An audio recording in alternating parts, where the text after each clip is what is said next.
नमस्कार दोस्तों, पटवार सीधी भर्ती परीक्षा की स्कीम की आपको जानकारी मैं दे रहा हूँ। इसके मैं आपको मॉडल पेपर लेके आया हूँ आपके लिए। इसके अंदर आपको टोटल 150 क्वेश्चन मिलेंगे। 300 मार्क्स के वेटेज आपके सामने लिख रखा है। जनरल साइंस सबसे पहले आएगी, उसके बाद पॉलिटी, ज्योग्राफी, इंडिया की नॉलेज, करंट अफेयर और बाद में राजस्थान की जीके। और इंग्लिश और हिंदी के भी आपके सामने 22 क्वेश्चन आएंगे जिस प्रकार इसके अंदर लिखे गए हैं। उसके बाद आपके लिए मेंटल एबिलिटी और रीजनिंग और गणित के क्वेश्चन आपके पास आएंगे। लास्ट में बेसिक कंप्यूटर आपके पास कवर किया जाएगा। तो दोस्तों, आपको वीडियो अगर अच्छी लगे तो इसको लाइक जरूर कीजिएगा, सब्सक्राइब कीजिएगा हमारे चैनल को। जी हाँ दोस्तों, शुरू करते हैं। सबसे पहले आपके लिए मोटिवेशन कोट RS एजुकेशन की तरफ से। निंदा से घबराकर अपने लक्ष्य को ना छोड़ें, क्योंकि लक्ष्य मिलते ही निंदा करने वालों की राय बदल जाती है। जी हाँ दोस्तों, निंदा से कभी भी घबराना नहीं चाहिए। आपको अपने लक्ष्य की तरफ केवल बढ़ते रहना चाहिए और सिर्फ लक्ष्य पर ही अपना जो ध्यान है केंद्रित करना चाहिए। सामान्य विज्ञान क्वेश्चन नंबर 1, निम्नलिखित में से किस धातु का गलनांक सबसे कम होता है? स्वर्ण, चांदी, पारद और तांबा में से पारद। सही आंसर हो जाएगा ऑप्शन नंबर सी, पारद। पारद को मरकरी भी कहा जाता है। मरकरी और पारद एक ही बात होती है। क्वेश्चन नंबर 2, कांच होता है। कांच क्या होता है? अतिशीतित द्रव। ऑप्शन नंबर बी करेक्ट हो जाएगा। कांच अतिशीतित द्रव होता है। पहले द्रव होता है, इसको बाद में ठोस बनाया जाता है। Question number 3, carbon dioxide CO2, nitrous oxide N2O, chlorofluorocarbon CFCS और मीथेन CH4 गैसों का ग्लोबल वार्मिंग के प्रति अपेक्षित योगदान है। तो ग्लोबल वार्मिंग कैसे बढ़ेगी? अगर तापमान बढ़ता है तो ग्लोबल वार्मिंग बढ़ जाती है, सामान्य सी बात है। तो जिस गैस का जो तापमान सबसे ज़्यादा होगा उससे ग्लोबल वार्मिंग ज़्यादा बढ़ेगी। तो ऑप्शन नंबर सी इसका करेक्ट हो जाएगा। Option number C, CO2। सबसे पहले CO2 कार्बन डाइऑक्साइड, उसके बाद CH4 मीथेन, उसके बाद N2O नाइट्रस ऑक्साइड और लास्ट में आएगा CFCS मतलब क्लोरोफ्लोरोकार्बन। क्वेश्चन नंबर 4, निम्नलिखित में से मानव शरीर का वह कौन सा अंग है जो उसमें जल के संतुलन के लिए उत्तरदायी है? तो ऑप्शन नंबर डी करेक्ट हो जाएगा। डी, गुर्दे। गुर्दे जो हैं जल के संतुलन के लिए उत्तरदायी होते हैं। 5 नंबर क्वेश्चन की बात करते हैं। ऊष्मा का मात्रक कैलोरी लगभग किसके बराबर होता है? तो ऊष्मा का मात्रक क्या, सबसे पहले तो आपको यही याद रखना है। ऊष्मा का मात्रक अगर आ जाए तो कैलोरी ऊष्मा का मात्रक होता है। और ऑप्शन नंबर डी इसका करेक्ट हो जाएगा। मतलब जो एक कैलोरी है वो किसके बराबर होती है? 4.184 जूल के।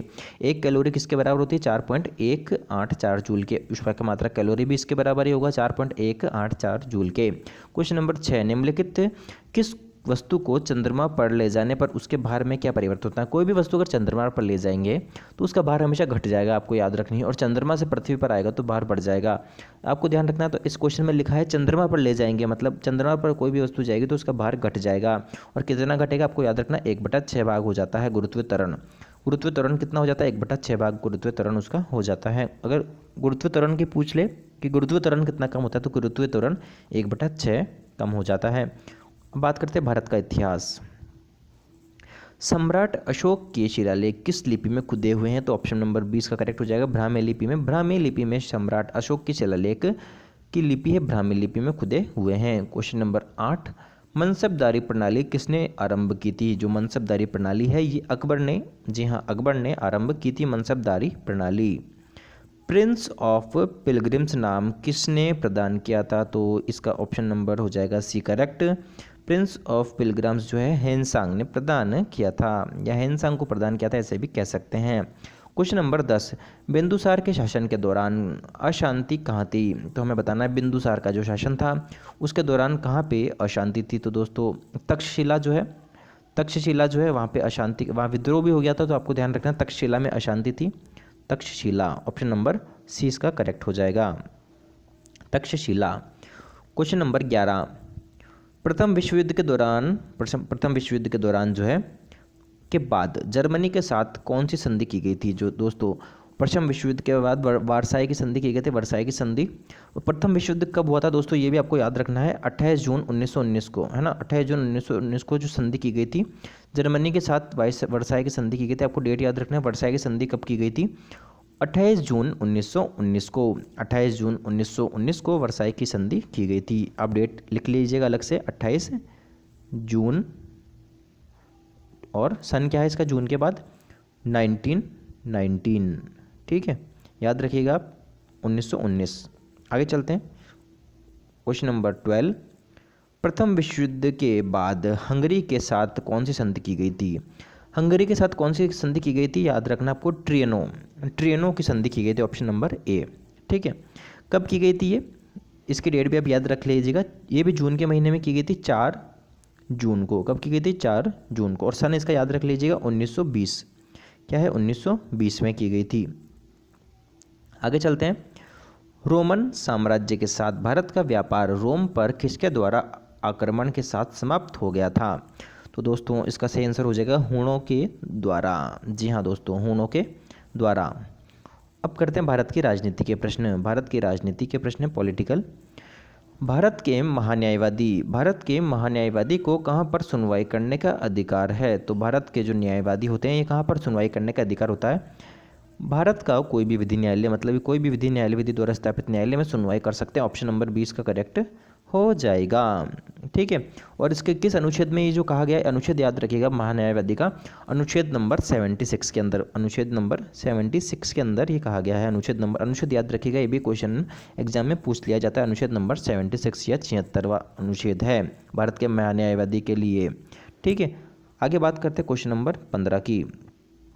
राष्ट्र को किस अनुच्छेद के अंतर्गत ये अधिकार प्राप्त है कि वह वित्तीय आपातकाल लागू कर दे। दोस्तों ये भी इंपॉर्टेंट क्वेश्चन है, आता ही रहता है पेपर के अंदर। तो अनुच्छेद नंबर 360, ये तो सबको पता ही होना चाहिए। अनुच्छेद नंबर 360 के अंदर ऑप्शन नंबर इसका ए करेक्ट हो जाएगा।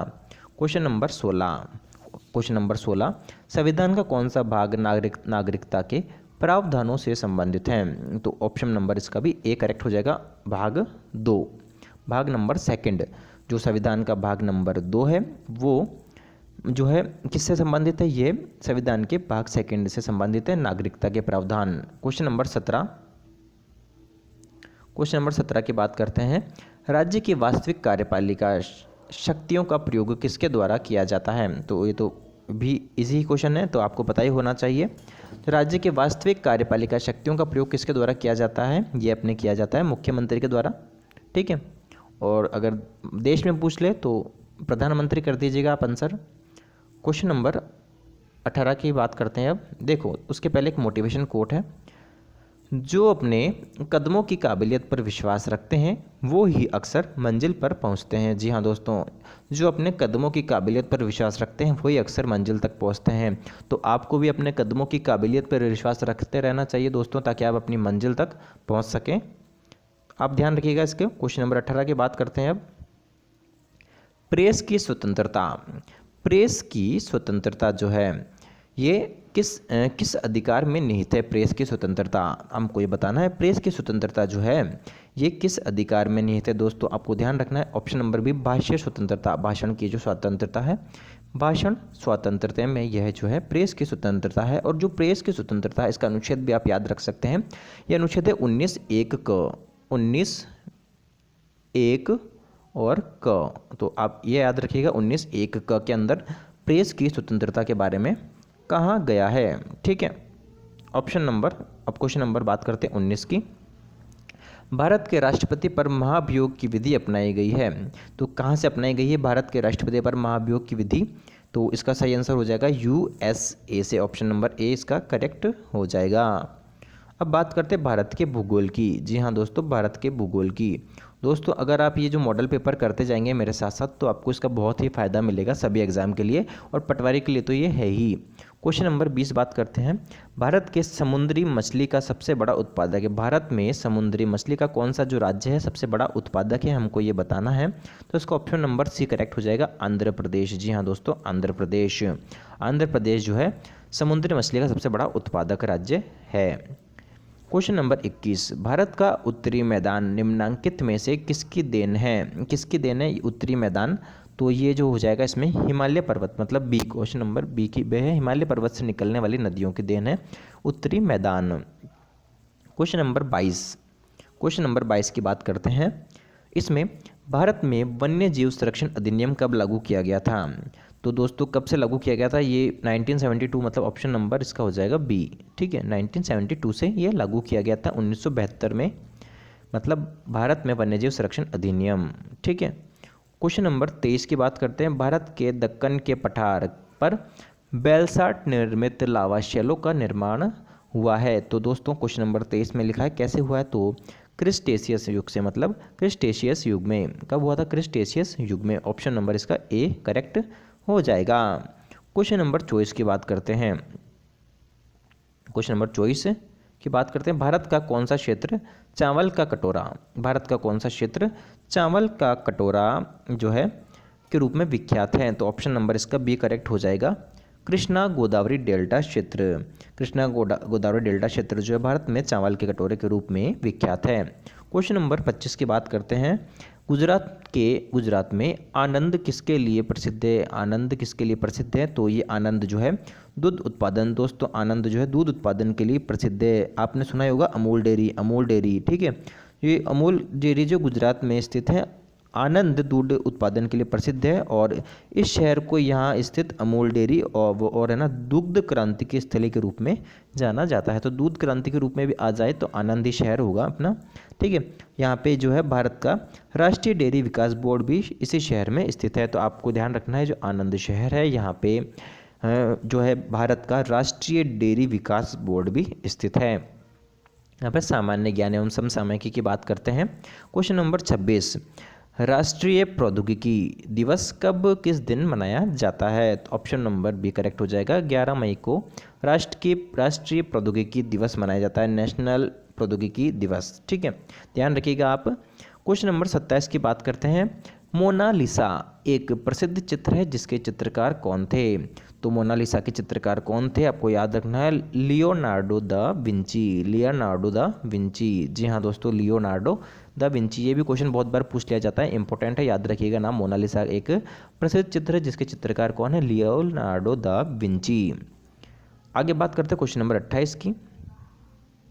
विश्व का सर्वाधिक लंबा रेलवे प्लेटफॉर्म कहाँ है? विश्व का, दोस्तों भारत का नहीं पूछ रहा है, विश्व का सबसे लंबा जो प्लेटफॉर्म है वो कहाँ है? विश्व का है अपने खड़गपुर के अंदर, ठीक है। तो भारत में ही है, भारत का आ जाए तो भी यही है और विश्व का भी यही है, तो ध्यान रखिएगा।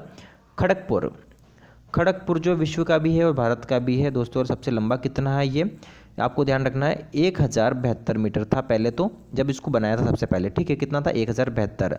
उसके बाद 6 अक्टूबर 2013 से गोरखपुर जो प्लेटफॉर्म है उसको 1366 मीटर कर दिया है, जो विश्व का सबसे लंबा प्लेटफॉर्म अब बन गया है, ठीक है, ठीक है, याद रखिएगा आप। पहले खड़गपुर था, अब कौन है? अब अपने गोरखपुर, 6 अक्टूबर 2013 से, ठीक है। तो अब दोनों याद रखिएगा। आ जाए जब निर्माण हुआ था, जब कौन सा था? तो खड़गपुर था। अगर ऐसा क्वेश्चन आ जाए निर्माण हुआ था जब खड़गपुर था, उसके बाद जो गोरखपुर को बना दिया गया है लास्ट में 6 अक्टूबर 2013 से 1366 किलोमीटर। तो खड़गपुर कितना है इसका याद रखिएगा, खड़गपुर है 1072। कितना है? 1072 खड़गपुर है और जो गोरखपुर है गोरखपुर का है 1366 किलोमीटर, 1366 मीटर है ना, याद रखिएगा मीटर में है दोनों ये, ठीक है।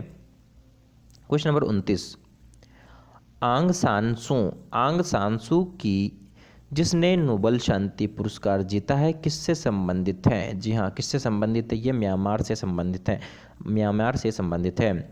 महाराष्ट्र में गणपति उत्सव प्रारंभ करने का श्रेय किसे प्राप्त है? तो महाराष्ट्र में गणपति उत्सव प्रारंभ करने का जो श्रेय है वो बाल गंगाधर तिलक को प्राप्त है। किसको प्राप्त है? बाल गंगाधर तिलक को प्राप्त है। इंग्लिश चैनल पार करने वाला पहला भारतीय कौन था? इंग्लिश चैनल पार करने वाला मिहिर सेन था। मिहिर सेन याद रखिएगा, मिहिर सेन ने कब किया था? 1958 के अंदर। कब किया था? 1958 के अंदर जो है इंग्लिश चैनल को पार किया था, सबसे पहले भारतीय थे ये जो ये। क्वेश्चन नंबर 32, निम्नलिखित में से किसका जो है गलत जोड़ा बनाया गया है? तो इसमें लोक नृत्य और राज्य हैं, तो केरल का करगम, ये गलत है, केरल का करगम नहीं है, करगम जो है तमिलनाडु का है। पहला ही ऑप्शन गलत है इसके अंदर, तो इसके अंदर पहला ऑप्शन गलत है, तो इसका ऑप्शन नंबर ए करेक्ट हो जाएगा, मतलब केरल करगम का नहीं है। जो करगम है तमिलनाडु का लोक नृत्य, आपको ध्यान रखना। गुजरात का गरबा एकदम सही बात है, उत्तर प्रदेश का नौटंकी भी है, पश्चिम बंगाल का जटन भी है। क्वेश्चन नंबर 33 की बात करते हैं अब। निम्नलिखित में से कौन सी पुस्तक एपीजे अब्दुल कलाम ने लिखी है? एपीजे अब्दुल कलाम की पुस्तकें तो आपको सारी याद ही कर लेनी चाहिए, तो इसका option number guiding soul, option number D correct हो जाएगा। गाइडिंग सोल जो है एपीजे अब्दुल कलाम द्वारा लिखी गई है, गाइडिंग सोल्स, ठीक है, एपीजे अब्दुल कलाम ने। और अरुण कुमार तिवारी दोनों, अरुण कुमार तिवारी इसका भी नाम ध्यान रखिएगा, अरुण कुमार तिवारी, इन्होंने संयुक्त रूप से पुस्तक लिखी थी, अरुण कुमार तिवारी, याद रखिएगा आप, अरुण कुमार तिवारी जो है इन्होंने भी क्या किया था? संयुक्त रूप से एपीजे अब्दुल कलाम के साथ भाग लिया था पुस्तक लिखने के अंदर। क्वेश्चन नंबर 34 की बात करते हैं। साहित्य अकादमी पुरस्कार 2019 निम्न में से किस लेखक ने जीता? साहित्य अकादमी पुरस्कार 2019 के पुरस्कार भी पूछे जा सकते हैं पेपर के अंदर, आप ध्यान रखिएगा। साहित्य अकादमी पुरस्कार जो है शशि थरूर ने जीता था, शशि थरूर ने। दोस्तों अभी ये कल परसों ही जो सीपीयू का पेपर हुआ था, सीपीयू दिल्ली पुलिस का, उसमें पूछा गया था ये पुरस्कार, शशि थरूर का आंसर। दोस्तों ध्यान रखिएगा आप। प्रश्न संख्या 35 की बात करते हैं। फोर्ब्स द्वारा जारी दुनिया की सबसे शक्तिशाली महिलाओं की सूची में निर्मला सीतारमण को कौन सा स्थान मिला है? जी हाँ, निर्मला सीतारमण हमारे देश के वित्त मंत्री, इनको 34वां स्थान मिला है, 34वां, ऑप्शन नंबर डी याद रखिएगा। और दोस्तों अगर पहला स्थान पूछ ले कि पहला स्थान किसको मिला है, जो पहला स्थान मिला है एंजेला मर्केल को। किसको मिला है? एंजेला मर्केल, याद रखिएगा। इनको लगातार 9वीं बार जो है पहला पुरस्कार मिला है एंजेला मर्केल को, और निर्मला सीतारमण को मिला है 34वां स्थान। आगे बात करते क्वेश्चन नंबर 36 की। प्रसिद्ध क्रांतिकारी गीत सरफरोशी की तमन्ना अब हमारे दिल में है। प्रसिद्ध क्रांतिकारी गीत जो है सरफरोशी की तमन्ना अब हमारे दिल में है की रचना किसने की थी? तो दोस्तों ये भी आपको पता है राम प्रसाद बिस्मिल ने इसकी रचना की थी। प्रसिद्ध क्रांतिकारी गीत था सरफरोशी की तमन्ना अब हमारे दिल में है, तो इसकी रचना किसने की थी? ऑप्शन नंबर डी करेक्ट हो जाएगा, राम प्रसाद बिस्मिल। आगे बात करते क्वेश्चन नंबर 37 की। 37 नंबर का क्वेश्चन है, आर्ट ऑफ लिविंग के प्रतिपादक कौन है? जी हाँ, आर्ट ऑफ लिविंग के प्रतिपादक श्री श्री रविशंकर है, Shri Shri Ravishankar art of living के प्रतिपादक हैं। आगे बात करते क्वेश्चन नंबर 38 की। निम्नलिखित में से किसने 2019 में 55वां ज्ञानपीठ पुरस्कार जीता था? दोस्तों ये क्वेश्चन भी बहुत इंपॉर्टेंट है। 55वां ज्ञानपीठ पुरस्कार किसने जीता था? जी हाँ दोस्तों, ये भी पुराने पेपर में एक दो बार पूछ लिया गया है, हाल ही में जो पेपर हुए थे दिल्ली पुलिस के। तो अब याद रखिएगा, ऑप्शन नंबर बी करेक्ट हो जाएगा, अकिथम अच्युतन नंबूथरी, अकिथम अच्युतन नंबूथरी। जी हाँ दोस्त, ऑप्शन नंबर बी करेक्ट हो जाएगा, अकिथम अच्युतम नंबूथरी। कौन सा पुरस्कार जीता था इन्होंने? 55वां ज्ञानपीठ पुरस्कार 2019 का। आगे बात करते हैं दोस्तों क्वेश्चन नंबर 39 से। जी हाँ, क्वेश्चन नंबर 39 है अब। उत्तर पश्चिम रेलवे का मुख्यालय, उत्तर पश्चिम रेलवे का मुख्यालय कहाँ पर स्थित है? जो उत्तर पश्चिम रेलवे है उसका मुख्यालय कहाँ पर स्थित है? जी हाँ, जयपुर में इसका मुख्यालय है, ऑप्शन नंबर ए इसका करेक्ट हो जाएगा। और इस जोन की जो स्थापना है 1 अक्टूबर 2002 को की गई थी। याद रखना दोस्तों, 1 अक्टूबर 2002 को इसकी स्थापना की गई थी जोन की। और इसमें कौन कौन से डिवीज़न आते हैं ये भी आपको ध्यान रखिएगा। जो जयपुर जो है मुख्यालय रेलवे का, इसमें एक तो आता है जोधपुर, जोधपुर जो राजस्थान में, जोधपुर बीकानेर आता है, अजमेर और जयपुर, 4 इसमें डिवीज़नों को शामिल किया गया है, जोधपुर, बीकानेर, अजमेर और जयपुर। आगे बात करते हैं क्वेश्चन नंबर 40 की। थुंडी, थुंडी जो है, थुंडी एक प्रकार का आभूषण है जो कहाँ पहना जाता है? थुंडी जो है कहाँ पहना जाता है आपको बताना है, सिर के ऊपर थुंडी को पहना जाता है, ऑप्शन नंबर सी इसका करेक्ट हो जाएगा। क्वेश्चन नंबर बात करते हैं 41 की। चंपाकली, चंपाकली आभूषण कहाँ पहना जाता है? चंपाकली आभूषण, इसके जो ऑप्शन है मैं आपको बता देता हूँ। चंपाकली आभूषण कान में पहना जाता है, चंपाकली नाक में पहना जाता है, गले में पहना जाता है और कलाई में पहना जाता है। कहाँ पहना जाता है चंपाकली? जी हाँ, चंपाकली जो है गले में पहना जाता है, ऑप्शन नंबर सी इसका करेक्ट हो जाएगा, गले में पहना जाता है चंपाकली आभूषण। महिलाओं का आभूषण, ये भी ध्यान रखिएगा, महिलाओं का आभूषण है ये चंपाकली। आगे बात करते हैं क्वेश्चन नंबर 42 की। राजस्थान के कोटा राज्य में 1857 के महान विद्रोह प्रथम स्वतंत्रता संग्राम का नेतृत्व किसने किया था? तो इसके ऑप्शन देखते हैं। पंडित नाथूराम शर्मा तथा विजय सिंह पथिक जी, ऑप्शन नंबर बी। लाला हरदयाल तथा मेहराब खां, आगे देखते हैं ऑप्शन नंबर सी। खुशहाल सिंह तथा राम सिंह, और ऑप्शन नंबर डी लाला जयदयाल तथा मेहराब खां। तो ऑप्शन नंबर डी जो इसका करेक्ट हो जाएगा, लाला जयदयाल और मेहराब खां ने जो है कहाँ का विद्रोह, कोटा का जो है, यहाँ कोटा रियासत में कब हुआ था शुरू? 15 अक्टूबर 1857 को। याद रखना आपको, 15 अक्टूबर कब हुआ था कोटा का विद्रोह शुरू? 15 अक्टूबर, 15 अक्टूबर को याद रखना है। और सन भी याद रखिएगा, 1857 तो आपको पता ही होगा। आगे बात करते हैं क्वेश्चन नंबर 43 की। राजस्थान के क्वेश्चन चल रहे हैं, 43 की में बात करते हैं। राजस्थान के जो एकीकरण के बारे में पूछा गया है, उदयपुर रियासत का राजस्थान संघ में विलय हुआ था। राजस्थान के एकीकरण में कब हुआ था? एकीकरण जो हुआ था राजस्थान का, उसके अंदर उदयपुर रियासत का राजस्थान संघ में विलय कब हुआ था? तो याद रखिएगा दोस्तों, तीसरा चरण जो था उसके अंदर उदयपुर रियासत का राजस्थान संघ में विलय हुआ था। और तीसरा चरण कब से स्टार्ट हुआ था? 18 अप्रैल 1948, मतलब 18 अप्रैल 1948 को तीसरा चरण हुआ था। इसके अंदर जो है उदयपुर को मिला दिया था तीसरे चरण के अंदर याद रखिएगा आप, तीसरे चरण के अंदर उदयपुर को मिला दिया था। इसका नाम क्या रखा था? राजस्थान संघ, राजस्थान संघ नाम भी याद रखिएगा, राजस्थान संघ तीसरे चरण का नाम था। क्वेश्चन नंबर बात करते 44 की। लूनी बेसिन के विस्तार वाले जिले हैं, लूनी बेसिन के विस्तार वाले जिले कौन कौन से हैं? तो जालोर, पाली, सिरोही, मतलब ऑप्शन नंबर ए इसका करेक्ट हो जाएगा, लूनी बेसिन का विस्तार इन्हीं जिलों में है। क्वेश्चन नंबर 45, राजस्थान में मिर्च उत्पादन के लिए प्रसिद्ध है। जी हाँ, मिर्च उत्पादन के लिए राजस्थान में कौन प्रसिद्ध है? तो उदयपुर है एक तो, और चित्तौड़गढ़ और जोधपुर। मिर्च उत्पादन कहाँ के लिए प्रसिद्ध है? उदयपुर, चित्तौड़गढ़ एवं जोधपुर। ऑप्शन नंबर ए इसका करेक्ट हो जाएगा। ए नंबर ऑप्शन आप ध्यान रखिएगा। क्वेश्चन नंबर 46, एक थम्बिया महल। एक थम्बिया महल किस स्थान पर है? तो डूंगरपुर में एक थम्बिया महल। ऑप्शन नंबर इसका ए करेक्ट हो जाएगा। एक थम्बिया महल कहाँ है? डूंगरपुर में। कहाँ पे? डूंगरपुर में किसी जगह अगर आ जाए तो डूंगरपुर के गेप सागर के तट पर स्थित है। ये डूंगरपुर के गेप सागर के तट के पास स्थित है। आगे बात करते क्वेश्चन नंबर 47 की। गुर्जर प्रतिहार वंश के किस शासक ने जो है पेल्ला पिल्ली उपाधि धारण की? गुर्जर प्रतिहार वंश के किस शासक ने पेल्ला पेल्ली उपाधि धारण की थी? तो ऑप्शन नंबर इसका सी करेक्ट हो जाएगा, नरभट्ट ने। बात करते हैं क्वेश्चन नंबर 48 की। निमुचना किसान आंदोलन हत्याकांड राजपूताना के किस रियासत में हुआ था? तो निमुचना हत्याकांड अलवर में हुआ था। ये बहुत ही फेमस हत्याकांड है। निमुचना हत्याकांड कब हुआ था? यह डेट भी आपको बता देता हूँ। ये अलवर के जो महाराजा थे जयसिंह जो क्या किया था, लगान वसूली के चक्कर में हुआ था। लगान वसूली के लिए प्रथा थी, उसके चक्कर में हुआ था। 14 मई 1925 को, याद रखिएगा आप, 14 मई 1925 14 मई 1925 को ये जो है निमुचना जो आंदोलन, किसान आंदोलन हुआ था अलवर के अंदर। क्वेश्चन नंबर 49 है। तमंचा शाही, मदन शाही, कटार शाही, डब्बू शाही आदि क्या क्या है? तो ये जो नाम है ये हमें बताने हैं क्या है। ये सिक्के हैं सारे ही। तमंचा शाही, मदन शाही, कटार शाही, डब्बू शाही आदि क्या क्या है? सभी सिक्के हैं। ये रियासतों में प्रचलित सिक्के, मतलब ऑप्शन नंबर जो सी है इसका करेक्ट हो जाएगा। बात करते हैं क्वेश्चन नंबर 50 की। किसे मत्स्य संघ का राष्ट्र प्रमुख बनाया गया था? जी हाँ, किसे मत्स्य संघ का राष्ट्र प्रमुख बनाया गया था? उदयभान सिंह जी को बनाया गया था। ऑप्शन नंबर इसका बी जो है करेक्ट हो जाएगा। महाराजा उदयभान सिंह को जो क्या बनाया गया था? मत्स्य संघ का राज प्रमुख बनाया गया था। और इसकी स्थापना कब हुई थी ये भी याद रखिएगा। पहला चरण था मत्स्य संघ 18 मार्च को, हाँ 18 मार्च को 1948, 18 मार्च 1948 को जो है इसकी स्थापना की गई थी। इसमें कौन क्या क्या मिलाया गया था ये भी याद रखिएगा। अलवर, भरतपुर, धौलपुर, करौली को मिलाया गया था। ठीक है, अलवर, भरतपुर, धौलपुर, करौली को इसके अंदर मिलाया गया था। ऑप्शन बात करते हैं क्वेश्चन नंबर 51 की। रावण की चौरी कहाँ स्थित है? रावण की चौरी कहाँ स्थित है? तो मंडोर में है। ऑप्शन नंबर सी इसका करेक्ट हो जाएगा। मंडोर में रावण की चौरी जो है स्थित है। बात करते हैं क्वेश्चन नंबर 52 की। निम्न में से किस स्थान पर राजस्थान में सबसे प्राचीन सभ्यता के अवशेष पाए गए हैं? तो कौन से स्थान पर सबसे? कालीबंगा जो है, कालीबंगा स्थान के ऊपर। ऑप्शन नंबर डी इसका करेक्ट हो जाएगा।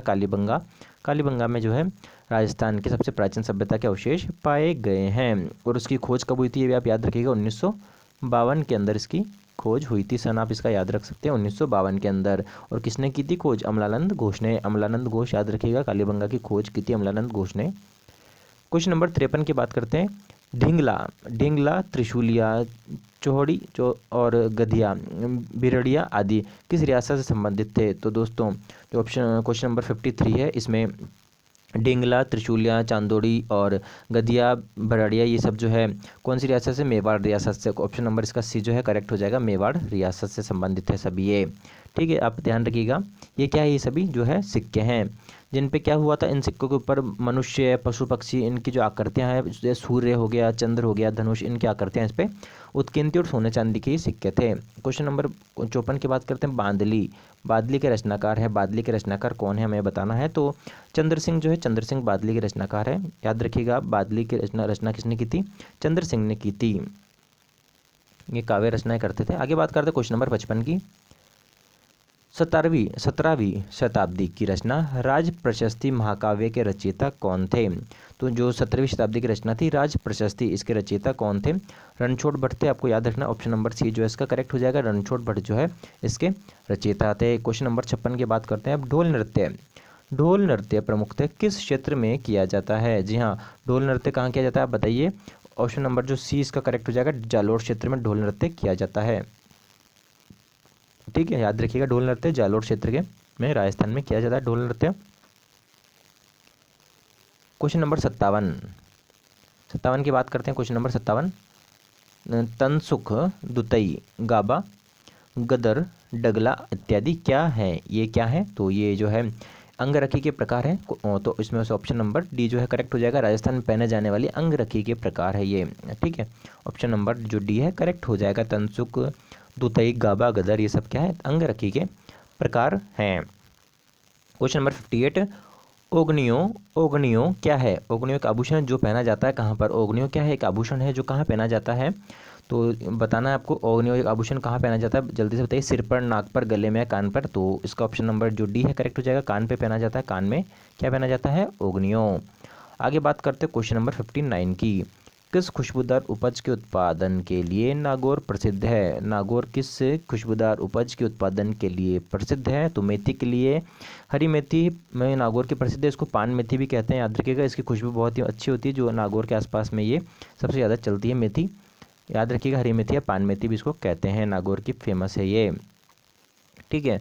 क्वेश्चन नंबर 60 की बात करते हैं। आदिवासियों द्वारा पहने जाने वाला सबसे प्राचीन वस्त्र कौन सा है? आदिवासियों द्वारा पहने जाने वाला सबसे प्राचीन वस्त्र कौन सा है? जी हाँ, नांदड़ा, ऑप्शन नंबर ए जो है करेक्ट हो जाएगा। ये आदिवासियों द्वारा पहना जाता है, और आदिवासी पुरुष पहनते हैं, महिला अगर ऐसा ही वजह तो ध्यान रखिएगा, नांदड़ा जो है महिलाओं द्वारा पहना जाता है। ये पुरुषों का वस्त्र नहीं है, बल्कि महिलाओं का वस्त्र है ये।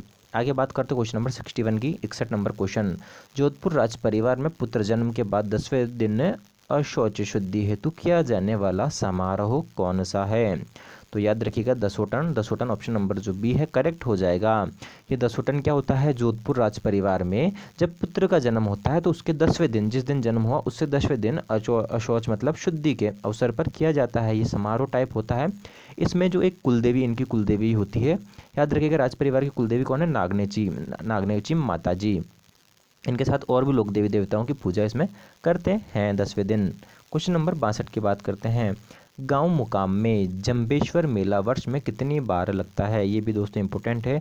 जंबेश्वर मेला 2 बार लगता है, याद रखिएगा। कहाँ लगता है ये? मुकाम कहाँ पे है? मुकाम है बीकानेर के अंदर। तो ये और किन का है ये? जंबेश्वर जी विष्णुई संप्रदाय का। विष्णुई संप्रदाय के संस्थापक जो है जाम्बू जी का यहाँ पे समाधि भी है, याद रखिएगा। और मेला कब कब लगता है ये भी आप ध्यान रखिएगा। 2 डेटें दोनों ही देखो इंपॉर्टेंट है, अगर आप पेपर में आ जाए तो आप ध्यान रखिएगा। कब लगता है? अमावस्या के दिन लगते हैं दोनों ही, 2 बार लगते हैं, दोनों ही अमावस्या को लगते हैं। एक लगता है फाल्गुन माह की अमावस्या को और एक लगता है आश्विन माह की अमावस्या को। तो दोनों ही महीने आप ध्यान रखिएगा, फाल्गुन माह की अमावस्या और आश्विन माह की अमावस्या को जो है मुकाम तालवा नोका बीकानेर के अंदर मेले लगते हैं। क्वेश्चन नंबर 63 की बात करते हैं।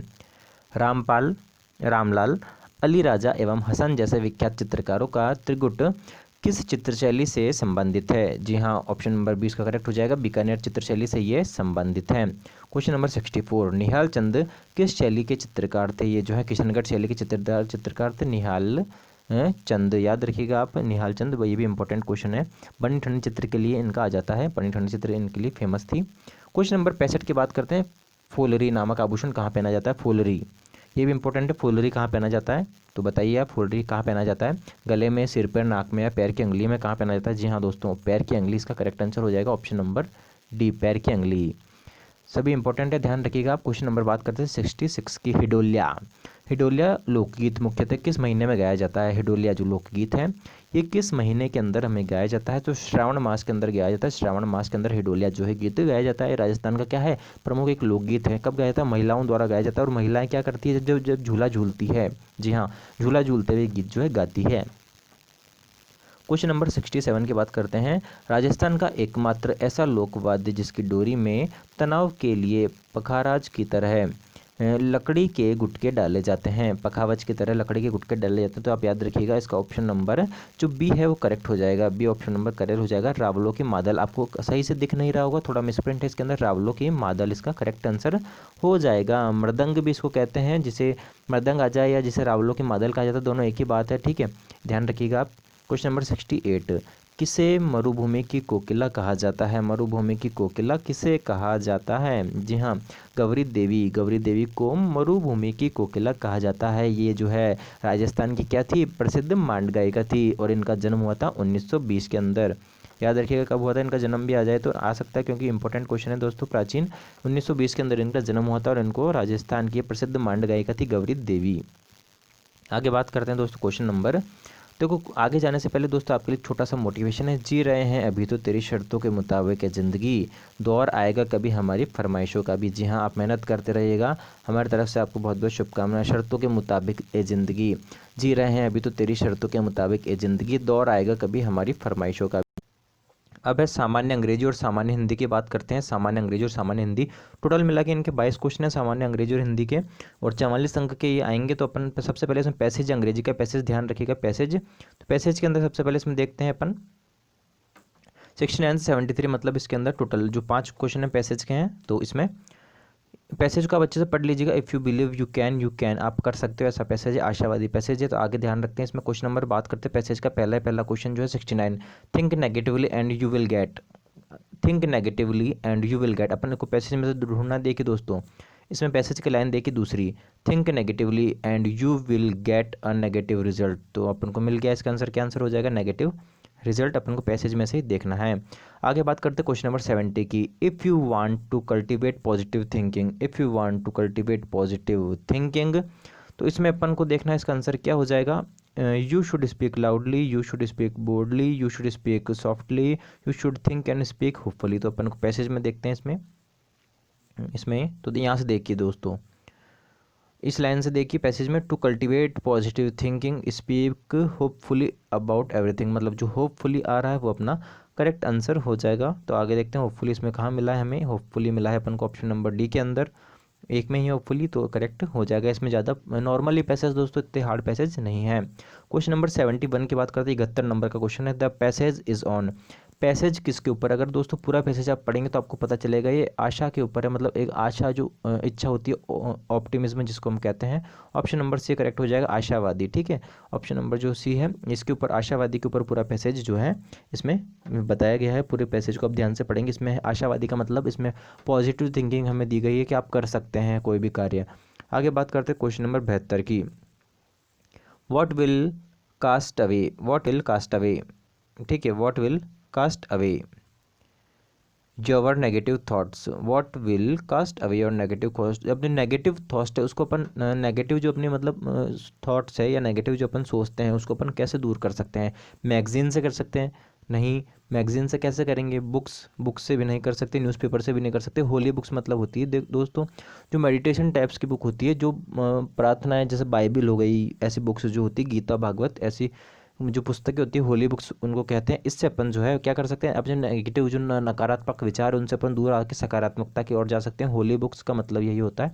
होली बुक्स मतलब जो भागवत गीता हो गई या कोई भी कुरान हो गया या बाइबल हो गया, वैसे हमें ध्यान रखना है जो ऐसी पुस्तकें होती है। बात करते हैं क्वेश्चन नंबर 73 की। Which of the following statement is not true, मतलब गलत कौन सा है, नॉट ट्रू मतलब गलत है, फॉल्स हमें बताना है, ठीक है। इनमें से गलत स्टेटमेंट कौन सा हमें वो बताना है इसके अंदर। तो देखिए सारे इसमें से देखते हैं। सबसे पहले ऑप्शन नंबर बात करते हैं अपन एक ही, देखो, it is not possible to change या पेसिमिस्ट इनटू एन ऑप्टिमिस्ट। दोस्तों निराशावादी व्यक्ति निराशावादी होगा, उसको आशावादी अपन एकदम से कैसे बना देंगे, ये बिल्कुल गलत है। नॉट पॉसिबल टू चेंज मतलब नॉट पॉसिबल, ऐसा ये कह रहा है कि नॉट ऐसा पॉसिबल नहीं है। देखो पॉसिबल हो सकता है ना, कोई भी निराशावादी व्यक्ति है उसको अपन अच्छी बातें बताएं, है ना, कोई नकारात्मक सोचता दिन भर उसको अपन अच्छी बातें बताएं या उसको सकारात्मक बातें बताएं, तो वो आशावादी हो सकता है नकारात्मकता से। तो ऑप्शन नंबर इसका ये गलत हो जाएगा, मतलब ऐसा पॉसिबल, ये कह रहा है पॉसिबल नहीं है बल्कि ऐसा पॉसिबल हो सकता है, ठीक है, बाकी सभी सही है। ठीक है, आगे बात करते हैं क्वेश्चन नंबर 74 की। इसमें अपन को बताना 74 के अंदर इसमें बताना है, in the question choose the word antonym. Antonym मतलब होता है दोस्तों विपरीत, है ना, विलोम शब्द। एंटोनम मतलब क्या होता है, विलोम शब्द। तो एनकरेज्ड का विलोम शब्द इसमें से कौन सा है। एनकरेज का मतलब क्या होता है, देखो एनकरेज का मतलब होता है जैसे अपन साहस है ना, किसको मोटिवेट करते हैं या प्रोत्साहित करते हैं ना, किसी काम को करने के लिए प्रेरित करते हैं, उसको कहते हैं एनकरेज्ड, है ना, एनकरेज उसको कहते हैं। तो इसमें से देखो एनकरेज का मतलब उल्टा बताना है, मतलब किसको मतलब एनकरेज नहीं करते हैं ना, उसका उल्टा बताना है। तो है ना, इसका ऑप्शन नंबर जो सी करेक्ट हो जाएगा, डिस्प्रिटेड, है ना। डिस्प्रिटेड जो है इसका मतलब क्या होता है, इसका मतलब होता है किसी को जैसे उदास कर देते हैं अपन, है ना, उदास कर देते हैं, उसका मतलब होता है डिस्प्रिटेड, है ना। क्वेश्चन नंबर 75 की बात करते हैं। पेरिलियस, है ना, पेरिलियस का अपन को क्या बताना है, इसमें बताना है अपन को सिनोनम्स का मतलब होता है एक तरह से पर्यायवाची का रूप होता है, ठीक है। पर्यायवाची हिंदी में जैसे पर्यायवाची होता है उसका मतलब उसका मतलब दूसरा, है ना, दूसरा वाक्य मतलब दूसरा शब्द। तो पेरिलियस का मतलब क्या होता है, पहले तो ये आप देख लीजिए। पेरिलियस का मतलब होता है जैसे असुरक्षित या कोई खतरनाक चीज़ होती है उसको बोलते हैं पेरिलियस, है ना, खतरनाक। तो खतरनाक इसमें से क्या दिख रहा है हमको बताओ, तो ऑप्शन नंबर ए ही दिख रहा है हमको, डेंजरस, है ना। डेंजरस मतलब क्या होता है, खतरनाक ही होता है डेंजरस मतलब, है ना। तो ऑप्शन नंबर जो है ए करेक्ट हो जाएगा इसका। आगे बात करते हैं क्वेश्चन नंबर 76। दोस्तों अभी तक आपको अगर ऐसा लगा हो इंग्लिश में क्वेश्चन समझ में नहीं आए हो, देखो मैं बहुत ही आसान भाषा में समझा रहा हूँ। इंग्लिश के जो क्वेश्चन है मतलब एक एक चीज़ बता रहा हूँ, आप ध्यान से समझेंगे तो आपको समझ में आ जाएंगे। ऐसा इंग्लिश से आपको डरने घबराने की कोई भी ज़रूरत है नहीं। पटवारी में दोस्तों इतनी हाई लेवल की इंग्लिश वैसे भी नहीं पूछी जाएगी, नॉर्मल ही क्वेश्चन आएंगे, आप अच्छे से कर सकते हैं। क्वेश्चन नंबर 76 की बात करते हैं 76 से। You can not throw dust into my eyes, मतलब you can not throw dust into, देखो जो अंडरलाइन है ना सिर्फ उसका हमें बताना है। इसमें लिखा है मीनिंग आइडरम फ्रेस दे रखे हैं, मतलब ये जो वाक्य दे रखा है इसके अंदर हमको जो अंडरलाइन है इसका अंडरलाइन देखना है सिर्फ, है ना। Through dust into my eyes, मतलब आंखों में डस्ट मतलब फेंक देंगे, है ना। इसका मतलब क्या है, आंखों में डस्ट फेंक दिया, है ना। इसका मतलब यही आंखों में धूल झोंकना, है ना, ऐसे कह सकते हैं। इसका मतलब क्या होता है, मुहावरा नहीं होता आंखों में धूल झोंकती, इसका मतलब क्या, धोखा दे दिया, है ना। इसका मतलब ये होता है धोखा दे दिया, आंखों में धूल झोंकने का मतलब। तो इसका मतलब क्या होगा, ऑप्शन नंबर बी जो है चीट में। चीट मतलब क्या होता है, चीट मतलब होता है धोखा दे देना, ठीक है। तो इसका मतलब ये हो जाएगा। क्वेश्चन नंबर 77 की बात करते हैं। He spoke well through it was his median speech. तो मेडियन स्पीच का मतलब क्या होता है, देखो जो स्टार्ट करते हैं अपनी स्पीच, है ना, शुरू शुरू की स्पीच होती है उसको कहते हैं जो प्रथम भाषण या प्रथम जो कहते हैं ना चीज़ अपन भाषण दे रहे हैं उसको। तो फर्स्ट स्पीच का करेक्ट हो जाएगा फर्स्ट स्पीच, बी नंबर का जो करेक्ट हो जाएगा। हम दोस्तों में एरर बतानी, एरर, ठीक है। तो इसमें एरर क्या मिस्टेक है ABCD में से हमको ये बताना है। ऐसे एक दो क्वेश्चन आपको देखे जा सकते हैं पेपर के अंदर, तो इसमें क्या मिस्टेक है हम देखते हैं अभी। An as an artist Raju is good if not better than Ramesh, no error. इसमें से क्या हमको बताना, तो देखो आर्टिस्ट इसमें दे रखा है, ठीक है। यहाँ पे देन दे दिया, देखो देखो अज एन आर्टिस्ट, और यहाँ दिया देन, ठीक है। अब गुड के बाद अगर एन नहीं आया, गुड पहली बात तो गुड के बाद एन आना चाहिए, ठीक है। तो पहली गलती तो यही हो गई, है ना। तो इसका क्या हो जाएगा, as an artist Raju is good as, मतलब तुलना कर रहे हैं यहाँ पे, है ना, रमेश से। रमेश जो इसकी तुलना किससे करे, राजू से। तुलना कभी यहाँ एज आया तो यहाँ पे भी अज आना चाहिए था, ठीक है। मतलब यहाँ जैसे अज आ गया, ठीक है। यहाँ देखिए यहाँ अज आया तो यहाँ पे गुड के बाद अज आना चाहिए, क्योंकि राजू की तुलना रमेश से कर रहे हैं। तो यहाँ पे देन की जगह क्या आना चाहिए, यहाँ पे अज लगा देना चाहिए था, या यहाँ अज लगा देना चाहिए। तो ऑप्शन नंबर बी जो है गलत है, इसमें माना जाएगा, ठीक है। क्योंकि गुड के साथ ही आएगा, ऐसा नहीं अपन कह सकते यहाँ लगाए, है ना। तो यहाँ मतलब यहाँ ही आएगा, ठीक है। ऑप्शन नंबर बी जो है इसका गलत हो जाएगा। बात करते 79 की। द म्यूज़ियम, द म्यूज़ियम, एक सेकेंड दोस्तों। The museum depicts the story of human kind on time and space. तो यहाँ ऑन की जगह क्या आएगा, देखो टाइम एंड स्पेस, है ना। तो ह्यूमन काइंड स्टोरी मतलब टाइम एंड स्पेस के ऊपर कैसे जाएगा, मतलब अंदर ही जाएगा, तो इन आ जाएगा इसके अंदर, ठीक है। ऑप्शन नंबर सी जो इसका गलत है, मतलब इन आएगा ऑन की जगह, ध्यान रखिएगा आप। बात करते हैं क्वेश्चन नंबर 80 की। किस क्रमांक में अभिराम अविराम शब्द युग्म का सही अर्थ भेद है ना। किस युग में जो सही अर्थ भेद है, तो अभिराम का मतलब होता है सुंदर और अविराम का मतलब होता है लगातार। तो इसमें से हो गया ऑप्शन नंबर डी करेक्ट अपना। आगे देखते हैं क्वेश्चन नंबर 81। किस क्रम में अशुद्ध वाक्य है। पहला देखते हैं, रमा ने अपनी सहेली को उपहार दिया, ये तो सही लग रहा है। तुम्हारा यहाँ क्या काम है, ये भी सही है। विद्यांचल हरा भरा हो गया, ये भी सही है। यहाँ पानी का कुआं कैसे सूख गया, तो दोस्तों ये गलत हो जाएगा। कैसे गलत हो जाएगा, देखो कुआं तो पानी का ही होता है, तो यहाँ पानी का लिखने का कोई ज़रूरत नहीं थी इनको, तो पानी का इन्होंने ऐसे लिख दिया, तो इसको गलत माना जाएगा, ठीक है। तो यहाँ क्या हो सकता है, इसका सही वाक्य है ये कुआं कैसे सूख गया, है ना। पानी का लिखने की जरूरत नहीं है, यहाँ यह कुआं कैसे सूख गया, यहाँ पे ये भी लिख सकते हैं ये कुआं कैसे सूख गया, ठीक है। तो ये पानी का लिखने की जरूरत नहीं, तो ये गलत हो जाएगा, अशुद्ध वाक्य ये होगा। देखो जो चिन्ह दे रखा है कोष्टक के अंदर, ये कौन सा चिन्ह है, विवरण चिन्ह होता है। इस ऐसे दो बिंदु लगाने के बाद में एक डैश लगा देते हैं, इसका मतलब अपन कहीं विवरण दे रहे हैं उसी चीज़ का। यहाँ पे कुछ भी लिखेंगे उसका विवरण आगे दिया गया है, ठीक है। तो इसका क्या आंसर हो जाएगा, ऑप्शन नंबर सी करेक्ट हो जाएगा। विवरण चिन्ह दे रखा है हमारे पास। आदर्श शब्द का पर्यायवाची नहीं है, आदर्श शब्द का कौन सा पर्यायवाची नहीं है हमको बताना है। तो देखो प्रतिमान आदर्श का पर्यायवाची होता है, मानक भी होता है, प्रतिरूप भी होता है। यथार्थ जो है आदर्श का पर्यायवाची नहीं होता है, ठीक है। प्रतिमान होता है पर्यायवाची, आदर्श का मानक भी होता है और प्रतिरूप भी होता है। बाकी यथार्थ जो है आदर्श का पर्यायवाची नहीं होता है। आगे बात करते हैं क्वेश्चन नंबर 84 की। इमली के पात पर दंड पेलना, इमली के पात पर दंड पेलना लोकोक्ति का सही अर्थ है। इस लोकोक्ति का सही अर्थ हमें बताना है इनमें से। तो इमली के पात पर दंड पेलना लोकोक्ति का सही अर्थ होगा सीमित साधनों से बड़ा कार्य करने का प्रयास करना। ऑप्शन नंबर जो बी करेक्ट हो जाएगा। क्वेश्चन नंबर 85 की बात करते हैं। किस किस क्रम में आमिष का जो है विलोम है, आमिष का विलोम कहाँ पर है ना, हमें बताना है। तो आमिष का विलोम कहाँ पर होगा, निरामिष आमिष का विलोम होता है। ऑप्शन नंबर बी करेक्ट हो जाएगा। दोस्तों इसमें और भी शब्द को मिलते जुलते, आपको कहीं पर ध्यान नहीं देना है। आमिष का निरामिष आपको याद ही रखना है, ठीक है। आमिष का निरामिष ही होता है, सामिष नहीं होता है, अनामिष भी नहीं होता है, परामिष भी नहीं होता है, आमिष का निरामिष होता है। ऑप्शन नंबर बी करेक्ट हो जाएगा। चक्रपाणि शब्द में कौन सा समास है? जी हाँ, चक्रपाणि का मतलब क्या होता है? चक्र है हाथ में जिसके, अर्थात विष्णु। दोस्तों ऐसे लाइन से अगर किसी का अर्थ निकलता है तो बहुब्रीहि समास होता है, हमेशा याद रखिएगा। चक्रपाणि का क्या अर्थ होता है? चक्र है हाथ में जिसके, अर्थात विष्णु या श्री कृष्ण में अपन कह सकते हैं, बहुब्रीहि समास इसके अंदर हो जाएगा। बात करते हैं आगे। क्वेश्चन नंबर 87 है, कौन सा शब्द आग का पर्यायवाची नहीं है? आग का पर्यायवाची कौन सा शब्द नहीं है हमको बताना है। त्रिमाधा आग का पर्यायवाची होता है, ठीक है। अनल आग का पर्यायवाची होता है, तो इसमें नहीं है जो बताना, ठीक है, ये भी होता है। और आहूत आग का पर्यायवाची नहीं होता है। लोहिताशु भी आग का पर्यायवाची होता है, ठीक है। मतलब आहूत का मतलब क्या होता है? तो आहूत का मतलब होता है किसको बुलाना, है ना। आहूत का मतलब क्या होता है? किसको बुलाया, मतलब अपन हवन करते हैं तो पहले आहुति देते हैं ना, उसका मतलब होता है अपन, आग नहीं होता उसका मतलब होता है कि किसी देवी देवता को अपन बुलाते हैं या आहूत करते हैं, उसका मतलब होता है, तो आग नहीं होता आहूत का मतलब। तो आग का क्या क्या होगा? पर्यायवाची त्रिधामा, अनल और लोहिताश्व भी हो जाएगा, आहूत नहीं होता है। प्राचार्य में कौन सा उपसर्ग लगा हुआ है? प्राचार्य में प्र उपसर्ग लगा हुआ है। क्वेश्चन नंबर 89, कलेजा कलेजा फटना, कलेजा फटना जो है मुहावरे का सही अर्थ क्या होगा? हृदय का विदीर्ण होना, ये तो नहीं होता है। कलेजा फटने का अर्थ अभी बता देते हैं आपको। असहनीय दुख होना, ये होता है कलेजा फटने का। कलेजा फट गया मतलब असहनीय दुख हो गया है, तो इसमें ध्यान रखिएगा, इस मुहावरे का प्रयोग क्या होगा? असहनीय दुख हो जाना। आगे बात करते हैं क्वेश्चन नंबर 90 की। मैं अपना काम स्वयं करता हूँ, रेखांकित पद में कौन सा सर्वनाम है? तो इसमें कौन सा सर्वनाम है? निजवाचक सर्वनाम है। मैं अपना काम स्वयं करता हूँ, रेखांकित पद में कौन सा सर्वनाम प्रयुक्त हुआ है? निजवाचक सर्वनाम प्रयुक्त हुआ है, ठीक है। अब आगे अपन बात करते हैं मैथ्स की। जी हाँ, इसके पहले बात करते हैं, देखो आगे मैथ्स रीजनिंग के क्वेश्चन से पहले एक बात करते हैं, छोटा सा मोटिवेशन।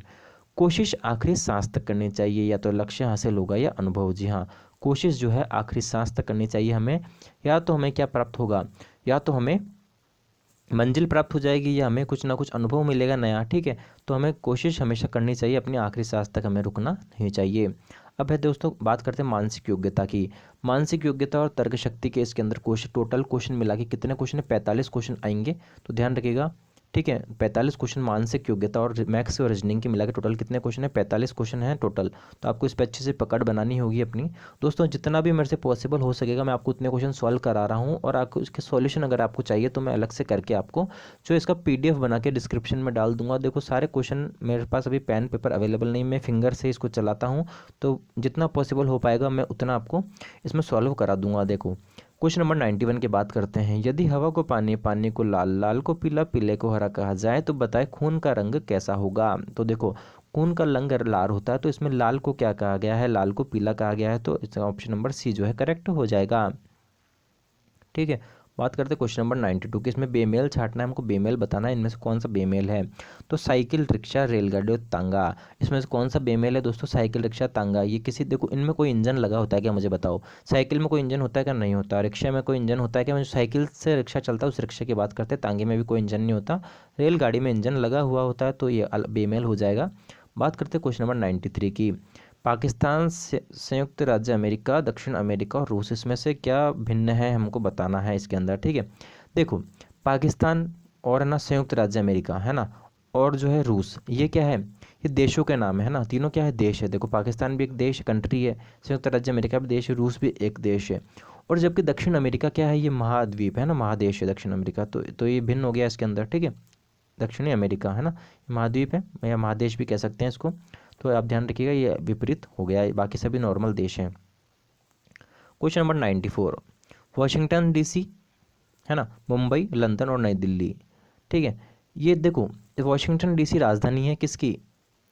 ये है देखो राजधानी है वाशिंगटन डीसी, अमेरिका की, है ना, राजधानी है वाशिंगटन डीसी, है ना, संयुक्त राज्य अमेरिका की। और मुंबई, मुंबई किसी की राजधानी नहीं है। लंदन, लंदन भी राजधानी किसकी? ब्रिटेन की राजधानी है ना लंदन।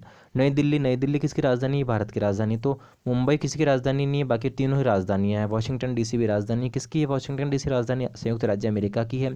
और ब्रिटेन किसकी? ब्रिटेन की राजधानी लंदन हो गया, है ना, और नई दिल्ली भारत की राजधानी। तो ऑप्शन नंबर जो बी करेक्ट हो जाएगा, मतलब बी किसी की राजधानी नहीं है, भिन्न है। क्वेश्चन नंबर 95, एक आदमी की ओर से संकेत करते हुए रोहिणी ने कहा कि इसकी पत्नी मेरे ससुर महेश की एकमात्र पुत्रवधू है। आदमी महेश से किस प्रकार संबंधित है? दोस्तों पेन पेपर लेके आप अच्छे से सॉल्व कर लीजिएगा इसको। तो इसका ऑप्शन नंबर जो है ए पुत्र करेक्ट हो जाएगा। आगे बात करते हैं क्वेश्चन नंबर 96 की। अपने बच्चों में से गंगा के विशेष प्रिय हैं। अपने बच्चों में गंगा के विशेष प्रिय हैं राम और रेखा। रेखा शरत की माँ है जो अपने मामा मिथुन का बहुत प्रिय है। परिवार के मुखिया रामलाल है जिनके उत्तराधिकारी उनके बेटे गोपाल और मोहन है। गोपाल और गंगा 35 वर्ष से विवाहित हैं और उनके 3 बच्चे हैं। मिथुन का मोहन से क्या संबंध है? पेन पेपर लेके अच्छे से इसको आप बना के सॉल्व करिएगा, चार्ट बना के, तो आपको इसका जो सही आंसर है 4 निकल जाएगा। ऑप्शन नंबर ए करेक्ट हो जाएगा। आगे बात करते हैं क्वेश्चन नंबर 97 की। RIG है ना, से IRG का अनुपात OFD है, फिर समानुपात का चिन्ह लगा हुआ है MET। इसके साथ अपना क्या आएगा हमको बताना। देखो R में से अगर अपन 3 घटा दें, है ना, आप R में से अगर 3 घटाएंगे तो अपने पास क्या मिलेगा? R में से 3 घटाने पे O आएगा, ठीक है। I में से अगर अपन 3 घटाएंगे तो I में से 3 घटाने पे F मिलेगा और G में से 3 घटाने पे D मिलेगा, ठीक है। उसी प्रकार अगर M में से अपन 3 घटा दे तो क्या मिलेगा? J में आएगा। M में से 3 घटाएं तो J आएगा। उसके बाद E में से अगर 3 घटाएं तो क्या आएगा? B आएगा। E में से अगर 3 घटाएं और T में से अगर 3 घटा दें तो क्या आएगा? Q आएगा। तो इसमें से JBQ करेक्ट आंसर हो जाएगा। तो ऑप्शन नंबर इसका कौन सा करेक्ट हो जाएगा? C, है ना। तो ऑप्शन नंबर C करेक्ट हो जाएगा रीजनिंग। आगे बात करते हैं क्वेश्चन नंबर 98 की। जिस प्रकार जो संबंध दे रखा है BDAC का FHEG के साथ, तो NPMO का संबंध किसके साथ होगा? तो अच्छे से, ये तो इजी क्वेश्चन है बिल्कुल। देखो सब में क्या, देखो B से F में गया मतलब B से कितना प्लस हुआ? 4 प्लस हुआ है। D से H में गया तो यहाँ भी 4 प्लस हुआ है, प्लस 4 करना है मतलब सबके अंदर, है ना। और A से E में गया तो भी 4 प्लस हो गया है। C से G में गया तब भी 4 प्लस हुआ। तो N में अगर 4 प्लस करेंगे तो क्या आएगा? R आ जाएगा, है ना। उसके बाद P में अगर 4 प्लस करेंगे तो क्या आ जाएगा? T आ जाएगा। M में अगर 4 प्लस करेंगे तो Q आ जाएगा। O में अगर 4 प्लस करेंगे तो S आ जाएगा।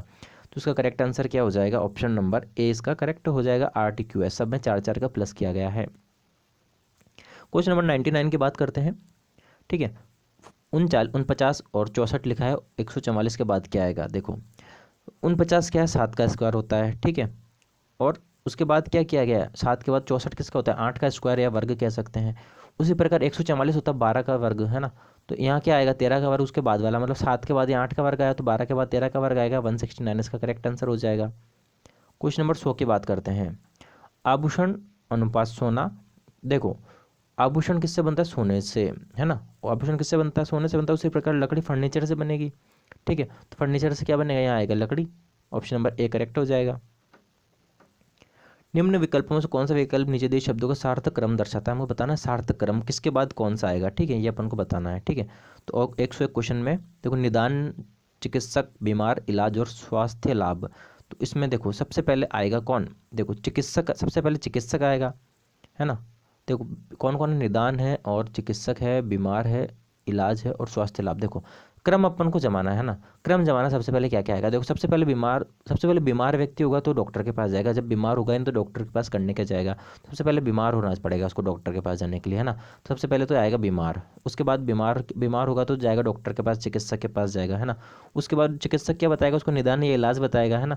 निदान होगा उसके बाद उसका इलाज किया जाएगा, ठीक है, इलाज किया जाएगा। उसके बाद उसका स्वस्थ हो जाएगा, लाभ, स्वास्थ्य लाभ मिलेगा। तो ऑप्शन नंबर इसका डी करेक्ट हो जाएगा।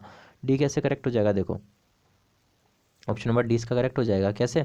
सबसे पहले बीमार होगा, उसके बाद चिकित्सक के पास जाएगा, उसके बाद उसको चिकित्सक निदान बताएगा, फिर उसका इलाज होगा, फिर स्वास्थ्य लाभ हो जाएगा। तो ऑप्शन नंबर डी इसका करेक्ट हो जाएगा। लाइन बतानी थी। 102 नंबर की बात करते हैं, ठीक है। 102 नंबर क्वेश्चन। गंतव्य, टिकट खरीदना, चढ़ना, यात्रा और योजना। मन से कर सकते हैं दोस्तों, तो बहुत ही आसान मतलब है, इसमें कोई बड़ी बात नहीं है। सबसे पहले देखो उसको कहीं घूमने जाना है, कुछ भी करना, सबसे पहले वो प्लान बनाएगा। प्लान मतलब योजना बनाएगा, है ना। पहले सबसे पहले क्या करेगा? वो योजना बनाएगा, तो ये 1 नंबर पे आ जाएगा। उसके बाद क्या करेगा? गंतव्य, चढ़ना, यात्रा, टिकट खरीदना। योजना बनाने के बाद तो सबसे पहले टिकट खरीदने जाएगा, तो 2 नंबर पे ही आ जाएगा, है ना। उसके बाद टिकट खरीदने के बाद क्या करेगा वो? उसके बाद चढ़ेगा वो, है ना। उसके बाद ये तो यात्रा करेगा, पहले चढ़ेगा वो जाके कहीं पे बस या ट्रेन में, उसका चढ़ेगा, उसके बाद यात्रा करेगा, है ना। उसके बाद गंतव्य मतलब लास्ट स्टैंड पे पहुंच जाएगा, ठीक है। तो ऑप्शन नंबर इसका बी जो है करेक्ट हो जाएगा।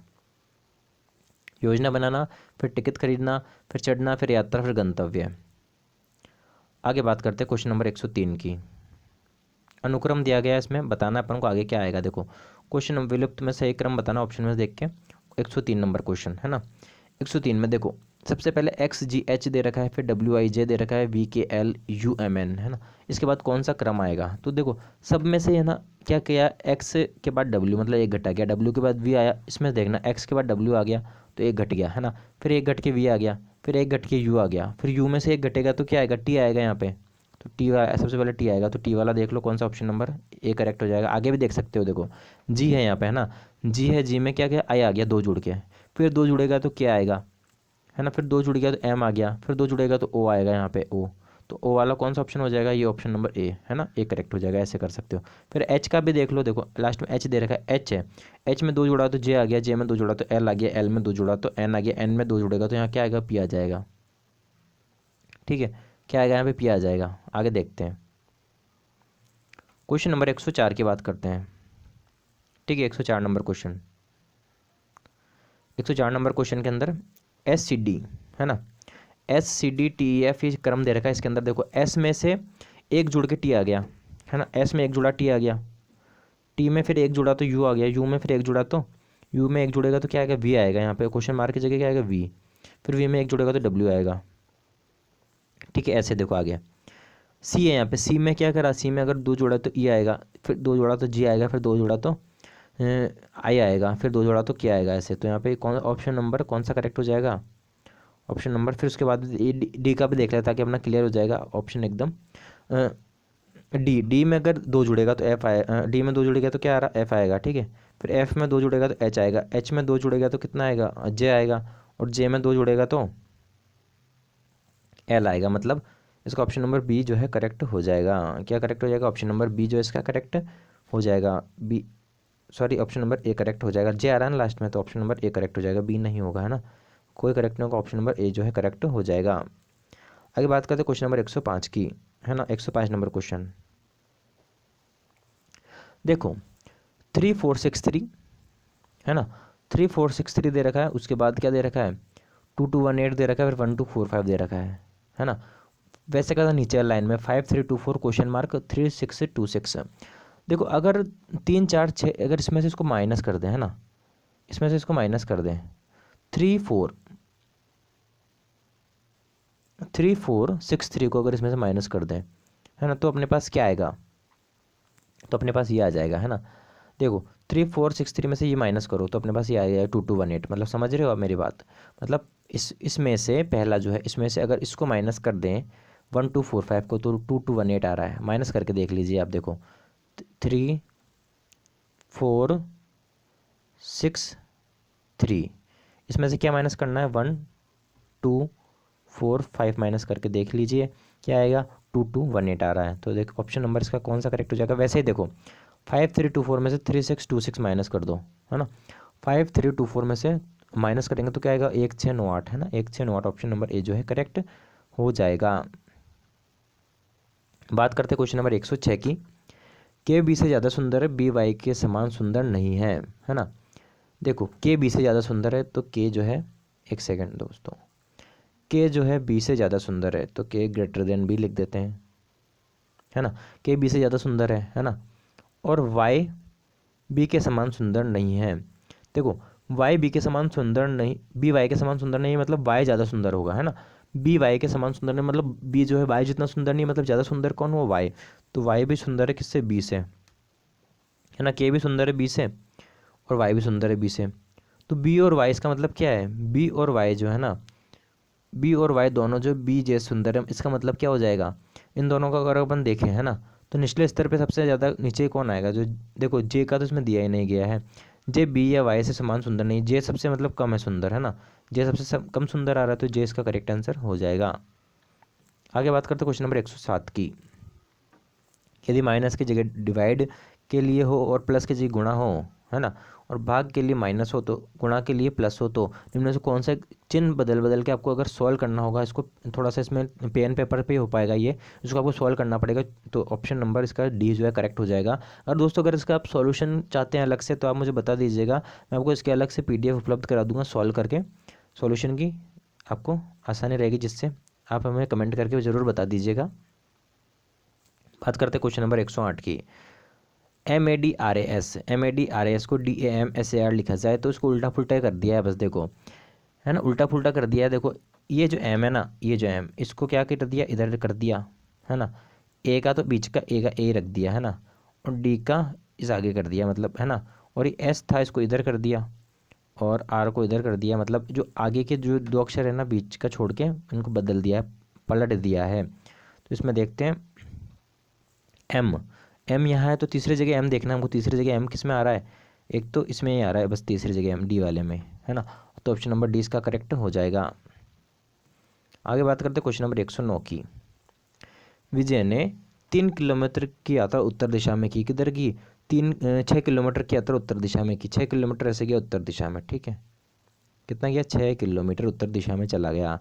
उसके बाद में फिर बाएं मुड़ गया, उत्तर दिशा में आदि, फिर बाएं मुड़ने के बाद में उसने क्या किया, इधर बनाते हैं इसको, थोड़ा बाएं कैसे मुड़ाएंगे, नहीं तो सबसे पहले इधर गया 6 किलोमीटर उत्तर दिशा में, ठीक है, 6 किलोमीटर गया, फिर बाएं मुड़ गया, बाएं मुड़कर कितनी यात्रा की, 4 किलोमीटर यात्रा की, और फिर पुनः बाएं मुड़ गया, फिर बाएं मुड़ गया, कितना यात्रा की, 6 किलोमीटर की यात्रा की। कितनी दूरी पर पहुंच गया है अपने प्रस्थान बिंदु से, तो कितनी दूरी पर पहुंच गया ये, और ये दूरी कितनी, 4 किलोमीटर होगी, क्योंकि ये भी 4 किलोमीटर है, तो 4 किलोमीटर इसका आंसर हो जाएगा करेक्ट, ऑप्शन नंबर इसका बी करेक्ट हो जाएगा, 4 किलोमीटर, ठीक है, 20 का करेक्ट हो जाएगा 4 किलोमीटर। आगे बात करते क्वेश्चन नंबर 110 की। अब दोस्तों मैथ्स के और रीजनिंग के क्वेश्चन, अगर आपको इनके मैथ्स के क्वेश्चन के हल चाहिए तो मैं आपको डिस्क्रिप्शन में पीडीएफ उपलब्ध करा दूंगा। स्क्रीन रिकॉर्डर में आपको डायरेक्ट मैं आंसर बताने जा रहा हूं दोस्तों। 110 नंबर जो क्वेश्चन है इसका करेक्ट आंसर हो जाएगा जो है 3 मतलब बी नंबर का ऑप्शन करेक्ट हो जाएगा। और 111 क्वेश्चन, 111 नंबर का क्वेश्चन का करेक्ट आंसर हो जाएगा अपने पास में डी क्रमशः 39, 29, 11 आंसर हो जाएगा। क्वेश्चन नंबर 112 की बात करते हैं, ठीक है, इसका 12 का हो जाएगा इनमें से कोई नहीं। क्वेश्चन नंबर बात करते हैं अपन अब 100, आप इसको अच्छे से देख लीजिएगा, वीडियो रोके मैं आपको इसकी पीडीएफ भी उपलब्ध करा दूंगा डिस्क्रिप्शन बॉक्स में। क्वेश्चन नंबर 113, 113 का करेक्ट आंसर अपने पास में क्या हो जाएगा, ऑप्शन नंबर जो डी है करेक्ट हो जाएगा, ठीक है। क्वेश्चन नंबर 114, 114 की बात करते हैं, ऑप्शन नंबर जो सी है करेक्ट हो जाएगा। आगे बात करते हैं क्वेश्चन नंबर 115 की, चरण इस प्रकार का था, इसको अपन को पजल टाइप है, इसको अपन को सॉल्व करना, इनपुट आउटपुट वाले क्वेश्चन है, इनको अपन को अरेंज करना इनपुट आउटपुट से। तो 115 नंबर जो क्वेश्चन है इसका आंसर हो जाएगा अपने पास में डी करेक्ट। आगे बात करते हैं क्वेश्चन नंबर 116 की।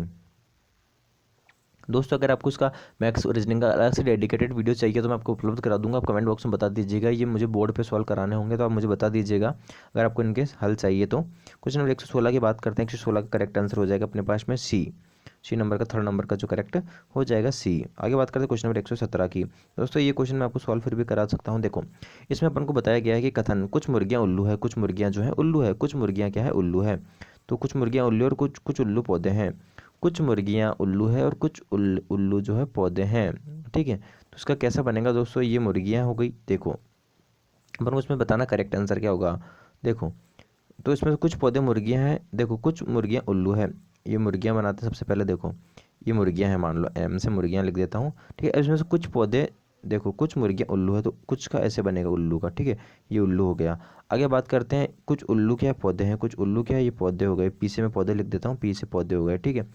अब जो इसमें नीचे लिख रखा है निष्कर्ष अपन को बताना है कि क्या होगा निकलेगा, नीचे कुछ देखा, अब देखो ध्यान से समझ लिया, निष्कर्ष में लिख रखा है कुछ पौधे मुर्गियाँ हैं, तो बिल्कुल गलत है भाई, कुछ पौधे मुर्गियाँ कहाँ हैं, कुछ पौधे मुर्गियाँ, कुछ पौधे उल्लू जरूर है ना, मतलब देखो पौधे मुर्गियों में कोई रिलेशन नहीं है, बिल्कुल नहीं है, दूर दूर है ना। तो कुछ पौधे जो है मुर्गियाँ ही, पहला तो निष्कर्ष गलत हो गया। उसके बाद कुछ मुर्गियाँ पौधे हैं, कुछ मुर्गियाँ जो पौधे हैं, ये भी बात गलत है, ठीक है, नहीं है दोनों ही, है ना। तो दोनों ही गलत हो गए, तो ना तो निष्कर्ष ए आएगा और ना निष्कर्ष बी अनुसरण करता है। 118 कथन की बात करते हैं, सभी कलम किताबें हैं। 118 में क्या बोल रहा है, सभी कलम जो है, सभी यहाँ लिखते हैं कलम और यहाँ लिखते हैं सभी कलम जो किताबें हैं, तो किताबें से बनेगा, इसके अंदर सभी कलम किताबें हैं, ठीक है। ये यहाँ पे लिख देते कलम, ये कैसे कलम लिख रहा है, फर्स्ट और सेकंड वाला किताबें हैं ये, ठीक है, सभी कलम किताबें। उसके बाद जो है सभी किताबें पेंसिल है, सभी किताबें जो पेंसिल है, इसके बाद ऐसे बना देते हैं सभी किताबें जो पेंसिल है। तो इसमें क्या बताना है, कुछ पेंसिल कलम है, ठीक है, देखो सही बात है बिल्कुल, है ना, कुछ पेंसिल कलम है, देखो पेंसिल, कुछ पेंसिल कलम है, बिल्कुल सही बात है, और कुछ किताबें कलम है, एकदम करेक्ट बात है। तो ऑप्शन नंबर जो है सभी दोनों सही है, मतलब दोनों ही निष्कर्ष, मतलब डी नंबर फर्स्ट और सेकंड दोनों ही अनुसरण अपने कर देते हैं। आगे बात करते हैं क्वेश्चन नंबर 119 की। आकृतियाँ दी गई है, देखो इसके अंदर एक जैसे आकृतियाँ ढूंढने, तो उसका करेक्ट आंसर क्या हो जाएगा, देखो इसका करेक्ट आंसर हो जाएगा ऑप्शन नंबर अपने पास में ए, ठीक है, 1, 7, 9, 2 3 6 और 4 5 8 ये इनके करेक्ट है। आप आकृतियाँ देख के आसानी से बता दीजिए। देखो 1 7 9, सबसे पहले देखते हैं 1 7 9। देखो 1 एरी, 7 एरी और 9 एरी, ये एक तरह से गोले में गोला गोला है। देखो आकृतियाँ देखनी है। देखो इसमें एक स्क्वायर, एक जो वर्ग है, मतलब एक जो त्रिभुज, उसके अंदर एक त्रिभुज है, ठीक है। एक वर्ग के अंदर एक वर्ग है और एक गोले के अंदर एक गोला है, ठीक है। ऐसे अपन को सेम आकृतियाँ देखनी थी। जैसे देखो एक और सेम आकृति बताऊँ, देखो 2 3 और 6, मतलब एक के अंदर एक, तीनों सेम आकृति आपको दिख रही है। बस इन तीनों में क्रॉस, ये तीनों सेम आकृति हैं। ऐसे आपको सही करना है इसको। ऑप्शन नंबर ए जो है करेक्ट हो जाएगा इसके अंदर।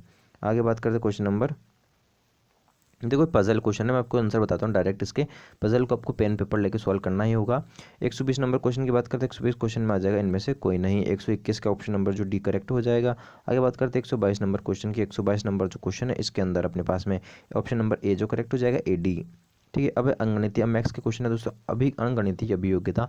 अब गणित के आपके पास क्वेश्चन है, मैं आपको देखो हिंट दे दूंगा कैसे कैसे क्वेश्चन सॉल्व होंगे, बाकी आपको पेन पेपर लेके स्वयं को सॉल्व करना ही पड़ेगा। आगे बात करते हैं क्वेश्चन नंबर 123 की। एक ठेकेदार के पास 420 मजदूर है ना, 420 मजदूर की टोली जो किसी काम को 9 महीने में पूरा कर सकते हैं। यदि काम को 7 महीनों में पूरा करना हो तो कितने अतिरिक्त मजदूरों की आवश्यकता हो, कितने मजदूरों की आवश्यकता है कि 120 मजदूरों के। ऑप्शन नंबर जो है ये करेक्ट हो जाएगा। कैसे करेंगे दोस्तों, देखो 420 लिखना आप पहले ऊपर, 420/9 गुणा अपॉन बटा लिख देना 7, ठीक है। इसको सॉल्व करेंगे तो आंसर आ जाएगा। आगे बात करते हैं क्वेश्चन नंबर 124 की। एक परीक्षा में 3 विषय भूगोल, इतिहास, संस्कृत, जिसके पूर्णांक क्रमशः 120 140 और 100 थे। एक छात्र ने क्रमशः 40%, 55 और 45% अंक प्राप्त किए। 180 अंक के गणित पत्र में उसे कितने अंक अर्जित करने चाहिए ताकि उसके कुल अंक का 60% प्राप्त हो सके। ऑप्शन नंबर इसका बी करेक्ट हो जाएगा। दोस्तों अगर आपको सॉल्यूशन चाहिए तो मुझे आप जरूर से बता दीजिएगा, मैं आपको इसकी पीडीएफ उपलब्ध करा दूंगा, नहीं तो ब्लैक बोर्ड के अलग एक वीडियो आपके बना दूंगा। आगे बात करते हैं क्वेश्चन नंबर 125 की। 3 संख्या का अनुपात 1:2:3 है, उनका गुणनफल 20250 है। तो अपन को संख्या बतानी है, तो संख्या 15 30 और 45 हो जाएगी। ऑप्शन नंबर जो है ए करेक्ट हो जाएगा। आगे बात करते हैं क्वेश्चन नंबर 126 के अंदर 15:19 के अनुपात में दोनों पदों में कौन सी संख्या घटानी चाहिए जिससे अनुपात जो है 3:4 हो जाए। तो दोस्तों क्या घटाएंगे इसमें से, ये तो बहुत ही आसान सा क्वेश्चन है। अपन सिर्फ 3 घटाएंगे तो अपने पास 3 घटाने से इधर 12 बचेगा, और तो ऑप्शन नंबर डी जो है करेक्ट हो जाएगा अपने पास में। 127 नंबर क्वेश्चन, 127 नंबर क्वेश्चन का आंसर हो जाएगा अपने पास में 225, ठीक है। एक की बात करते हैं 128 नंबर क्वेश्चन की। दोस्तों मैं फिर से कह रहा हूँ, आपको वीडियो चाहिए तो आप जरूर से बताइए कमेंट करके, मैं आपको इसकी वीडियो अलग से उपलब्ध करा दूंगा मैथ्स और रीजनिंग के क्वेश्चंस की। क्वेश्चन नंबर 128 की बात करते हैं। 128 का सही आंसर अपने पास में ऑप्शन नंबर जो डी करेक्ट हो जाएगा 102 क्रीगा। 129 नंबर क्वेश्चन में करेक्ट आंसर हो जाएगा बी, मतलब 800 रुपये। इसमें जो है कौन सा क्या लगेगा इसमें दोस्तों, वार्षिक किस्त अपन को निकालनी तो 800 रुपये इसकी हो जाएगी।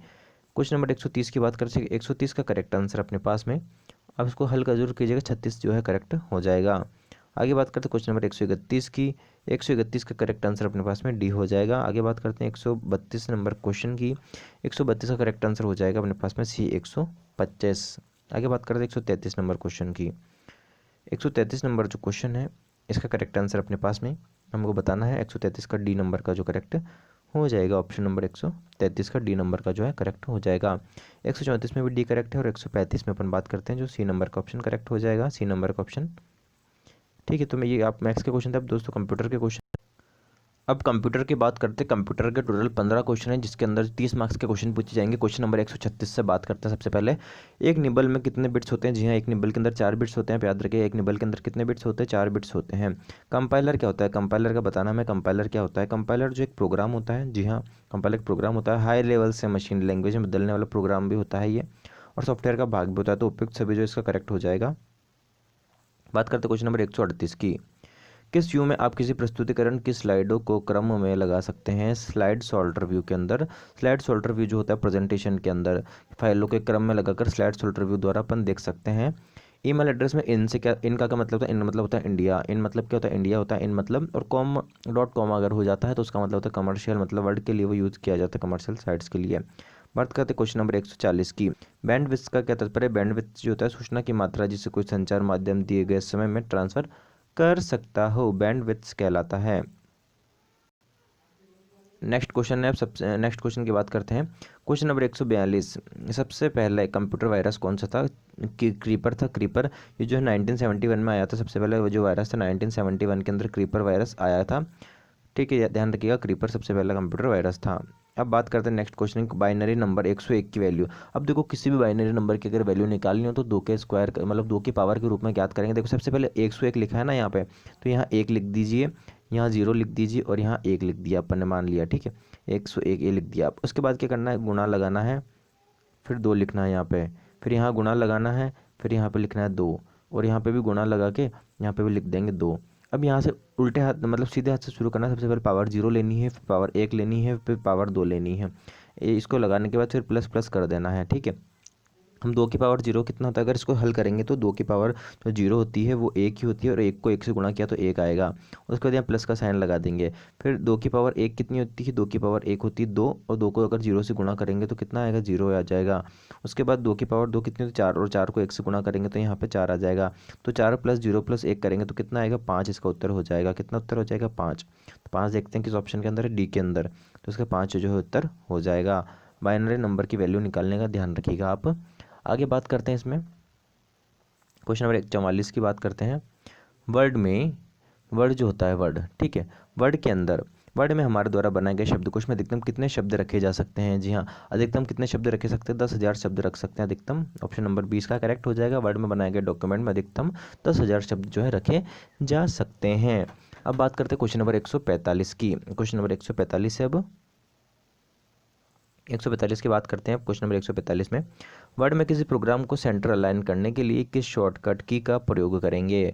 जी हाँ, कंट्रोल प्लस ई का करते हैं, कंट्रोल प्लस ई का प्रयोग करेंगे। अगर किसी को सेंटर में अलाइन करना है वर्ड में तो पैराग्राफ को क्या करेंगे, कंट्रोल प्लस ई का उपयोग करेंगे।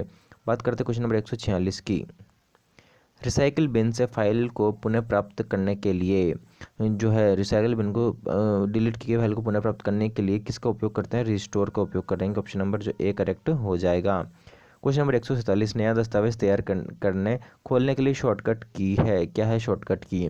जी हाँ, शॉर्टकट की होती है कंट्रोल प्लस एन। नया दस्तावेज खोलने के लिए कंट्रोल प्लस न्यू करते हैं।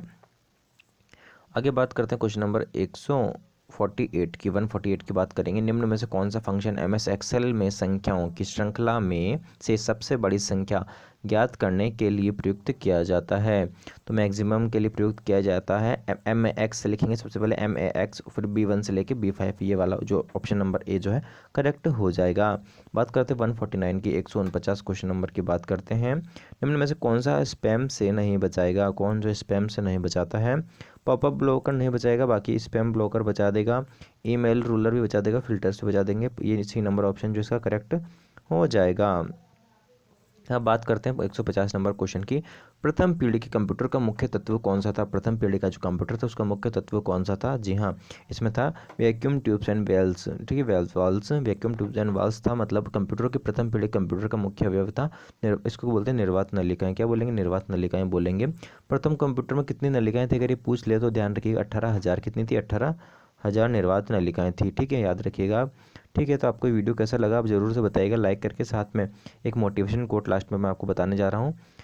किसी के पैरों में गिरकर कामयाबी पाने से बेहतर है अपने पैरों पर चलकर कुछ बनने की ठान लो। जी हाँ दोस्तों, किसी के पैरों में गिरकर कामयाबी पाने से बेहतर है अपने पैरों पर चलकर कुछ बनने की ठान लो। तो दोस्तों, आपको ये वीडियो कैसी लगी, मेरा प्रयास इसमें मैंने आपको पूरा 150 क्वेश्चन कराने का प्रयास किया है। आप ज़रूर से बताइएगा आपको वीडियो कैसी लगी। आपका वीडियो देखने के लिए बहुत बहुत धन्यवाद। जो लाइक ज़रूर कर दीजिएगा अगर आपको अच्छी लगी हो तो। धन्यवाद दोस्तों।